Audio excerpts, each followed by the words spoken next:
Ang unang ginawa ko matapos akong muling mabuhay, ay ilibing ang aking admission letter sa Qingbei University, sa gitna ng taniman ng mais.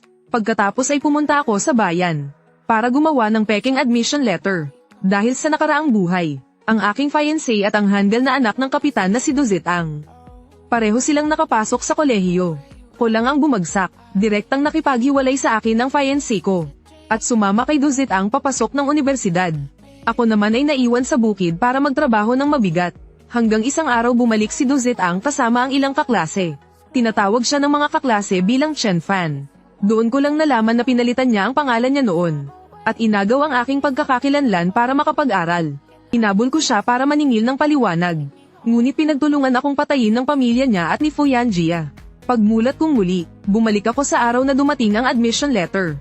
Tahimik akong pumunta sa bayan at gumawa ng peking sulat. Nang hindi napansin ng kartero, palihim kong ipinalit ang admission letter. Ang tunay na sulat ay inilagay ko sa selyadong bote at itinago sa taniman ng mais. Pagkatapos saka ako bumalik sa nayon. Pagdating ko sa nayon, nakita ko sina Fuyan Jia at Duzitang. Naghihintay na sila sa bungad ng nayon.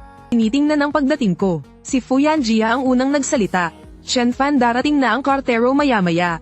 Umuwi ka muna. Kapag may admission letter, ako na ang maghahatid sa iyo. Ngumiti ako at tumango. Pagkatapos ay diretsong umuwi. Tinitigan ko ang admission letter sa aking kamay. Napangiti ako ng bahagya, dahil walang kaalam-alam si Duzitang. Matagal ko nang nakuha ang aking admission letter. Tutal ang ama ni Duzitang ay ang kapitan ng nayon. Kung mababangga ko ang pamilya nila sa panahong ito, hindi ako magkakaroon ng tahimik na buhay sa nayon. Kaya kailangan ko munang magtiis. Pagdating ko sa universidad saka ko sila haharapin ni Fuyan Jia. Hindi nagtagal, dumating sina Fuyan Jia at Duzitang sa bahay namin. Chen Fan, hindi ka nakapasa sa kolehiyo. Nang sabihin ni Fuyan Jia ang mga salitang iyon, nakita ko ang kaba sa kanyang mga mata. Noong nakaraang buhay hindi ko ito pinaniwalaan. Kaya hindi ko napansin ang kaba nilang dalawa. Ngayon ko lang naunawaan, matagal na pala nila akong pinagplanuhan. Ayos lang kung hindi ako nakapasa. Lalabas na lang ako para magtrabaho. Nang marinig nila ang sinabi ko, nagkatinginan sina Fuyan Jia at Duzitang. Halatang lumuwag ang kanilang mga mukha. Chen Fan, mahirap din ang magtrabaho sa labas. Hahanapan kita ng trabaho dito sa nayon. Dito ka na lang manatili. Alam kong natatakot si Duzitang na kapag umalis ako, matuklasan ko na inagaw niya ang aking identidad. Kaya gusto niya akong ikulong sa nayon. Salamat pero hindi na kailangan. Lalabas pa rin ako. Ang sinabi ko, ay nagbago agad ang mukha ni na Fuyan Jia at Duzitang. Nagmamadaling hinikayat ako ni Fuyan Jia at Chen Fan. Hindi ba maganda ang magtrabaho sa nayon? Aalagaan ka naman ng mga taga rito. Hindi na Fuyan Jia, lalabas ako para magtrabaho. Sa huli hindi nila ako napigilan. At wala silang nagawa kundi umalis. Pagkatapos ay inayos ko ang aking mga gamit. Handa na akong pumunta sa bayan kinabukasan. Bumili ng tiket at umalis para magtrabaho. Pagdating ng pasukan direkta na akong pupunta sa paaralan. Ngunit noong gabing iyon, hinabol pa rin ako ni na Fuyan Jia at Duzitang. Chen Fan, naparito ako para makipaghiwalay ng kasunduan. Noong nakaraang buhay sa oras ding ito siya nakipaghiwalay. Dahil binigyan siya ni Duzitang ng 1,000 piso. 500 ang ibinigay niya sa akin. Sabi niya ibinabalik ang dot ng pamilya ko. Noon ay magulo ang isip ko. Hindi ako nag-isip ng mabuti. Direkta kong tinanggap ang pera. At ibinalik ko ang kasulatan ng kasal. Ngunit ngayon ay hindi ko yun gagawin. Pwede kang makipaghiwalay, Fuyan Jia. Ngunit sa kasulatan ay malinaw ang nakasulat. Kung makikipaghiwalay, kailangan mong magbayad ng dagdag na 500. Pagkarinig sa sinabi ko, natigilan agad si Fuyan Jia.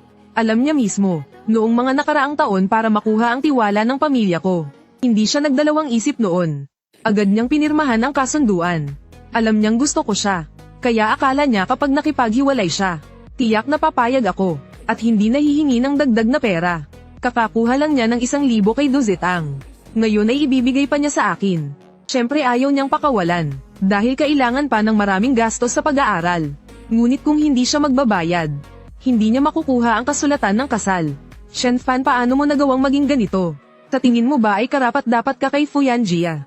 Karapat-dapat man ako o hindi? Sa oras na ito pinili niyang makipaghiwalay. Kailangan pa rin ng bayad. Siyempre maaari rin kayong tumanggi. Dadalhin ko ang kasunduang ito upang aidmanda si Fuyan Jia. Sa oras na iyon hindi na rin siya makakapag-aral sa universidad. Kakatapos ko palang magsalita, biglang nagbago ang mukha ni Fuyan Jia. Kailangan niyang makapasok sa universidad.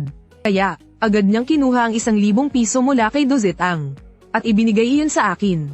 Fuyanjia, ito ang kasulatan ng kasal natin. Ingatan mo na ngayon. Pagkatapos kong ibigay ang kasulatan kay Fuyanjia, pinanood ko silang umalis. Pagkatapos ay direkta akong pumunta sa taniman ng mais. Kinuha ko ang liham ng pagtanggap na itinago ko sa garapon. Tahimik akong umalis sa ilalim ng dilim ng gabi. Pagkaalis ko sa baryo, diretso akong pumunta sa bayan. At tumuloy sa isang tuluyan. Sa sandaling iyon sakalang ako tunay na nakahinga ng maluwag. Pagdating ko sa kabisera ng lalawigan, humanap ako ng trabaho malapit sa paaralan. Habang hinihintay ang pasukan, hindi nagtagal dumating na ang araw ng pasukan. Sa araw na iyon dinala ko ang liham ng pagtanggap sa paaralan. Pagpasok ko palang nakita ko na sina Dozetang at Fuyanjia. Kasama rin ang nanay ni Dozetang. Nang makita nila ako, puno ng gulat ang kanilang mga mukha. Kitang-kita ko ang pagkataranta ni Dozetang. Chen-fan, bakit ka nandito? Nandito ako para mag-aral. Chen-fan, ano ang sinasabi mo? Hindi ka naman pumasa sa universidad. Ano ang aaralin mo rito? Sa sandaling iyon nakita ko ang pangit niyang pag-arte. Ngumiti ako. Sa oras na iyon nagmamadaling nagsalita ang nanay ni Dozetang. Ikaw nga si Chen-fan. Hindi ka pumasa sa universidad. Umuwi ka na agad. Baka wala ka ng pera matapos magtrabaho sa labas nitong mga buwan. Ayos lang, bibigyan kita ng 100 piso. Umalis ka na agad. Tiningnan ko ang pamilyang nasa harap ko. Ngumiti ako at sinabing napadaan lang ako. Pagkasabi ko nito, diretso akong naglakad papunta sa paaralan. Nang makita nilang papasok ako, biglang nagbago ang mukha ni Fuyanjia. Sinubukan niya akong hilahin, ngunit mariin ko siyang itinulak palayo. Nasa labas na kami ng gate ng paaralan. Hindi ako natatakot sa pamilyang ito. Fuyanjia, papasok ako sa paaralan. Bakit mo ako hinaharangan? Chen-fan, tigilan mo na. Hindi ka naman pumasa sa universidad. Ano ang ginagawa mo rito? Bumalik ka na agad. Fuyanjia, anong karapatan mo na pigilan ako? Saan ako pupunta? Wala kang pakialam. Nang marinig ito natigilan si Fuyanjia. Ako ang nobyo mo. Hindi ba dapat kitang pakialaman?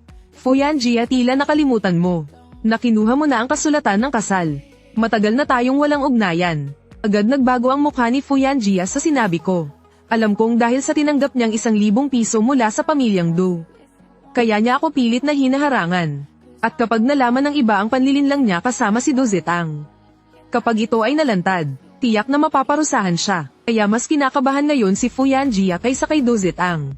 Tiningnan ko si Fuyanjia at bahagyang ngumiti. Pagkatapos ay mariin ko siyang itinulak palayo. Ang pagpunta ko rito ay walang kinalaman sa iyo. Pauna na ako. Nang masabi ko ito, tumalikod ako at naglakad papasok ng paaralan. Nakita nilang papasok pa rin ako. Mula sa likuran malamig na sinabi ni Dozetang. Chen-fan, kahit pumasok ka wala ring silbi. Wala kang sulat ng pagtanggap. Hindi ka talaga makakapag-aral. Nang marinig iyon lumingon ako kay Dozetang.